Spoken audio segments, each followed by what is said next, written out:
పవన్ కళ్యాణ్ గారు శాసనసభలోకి ప్రవేశించిన తర్వాత అధికారంలోకి వచ్చిన తర్వాత జరుగుతున్నటువంటి మొదటి సభ ఇది,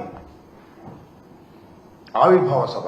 దీని మీద చాలా పెద్ద ఎత్తున ఊహాగానాలు, చాలా బ్రహ్మాండంగా జరుగుతుంది, చాలా మంది జనం వస్తారు, చాలా ఆసక్తిగా ఎదురు చూశారు రాష్ట్రంలో ఉన్నటువంటి ప్రజలు కానీ, లేదు రాజకీయ విశ్లేషకులు కానీ.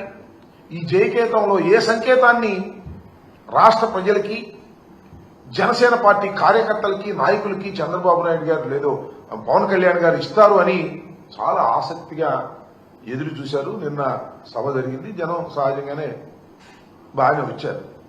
చివరిదాకా ఉండలేదు, మధ్యలో వెళ్ళిపోయారు. కానీ పవన్ కళ్యాణ్ గారు 8:45 నిమిషాలకు ఎప్పటికో ప్రారంభించి 10 దాకా తాను సుదీర్ఘమైనటువంటి ఉపన్యాసాన్ని ఇచ్చారు.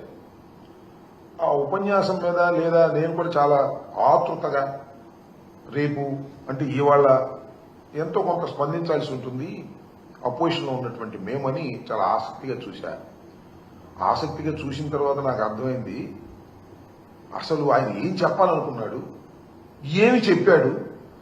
నాకు అర్థం కాకపోతే అర్థం కాకపోయింది, రాజకీయ విశ్లేషకులకు అర్థం కాకపోతే అర్థం కాకపోయింది, జన సైనికులకు అర్థం కాకపోతే అర్థం కాకపోయింది, కనీసం ఆయనకైనా అర్థమైందా అనేది నాకు అర్థం కాదు.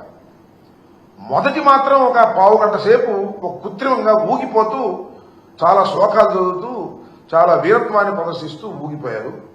తర్వాత నార్మాలిటీకి వచ్చి మాట్లాడారు. ఒక మాట మాత్రం అన్నాడబ్బా, వాస్తవంగా ఒప్పుకోవాలి.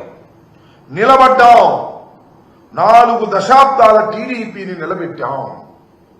ఆయన నిలబడ్డాడు. 4 దశాబ్దాల పాటు ఉన్నటువంటి టీడీపీ పడిపోతుంటే దాన్ని నిలబెట్టాడంట. ఇవాళ కాదుగా, మేము దేవుని నుంచి చెబుతున్నాం. అసలు టీడీపీ పార్టీని నిలబెట్టడం కోసమే పుట్టినటువంటి రాజకీయ పార్టీ మీది.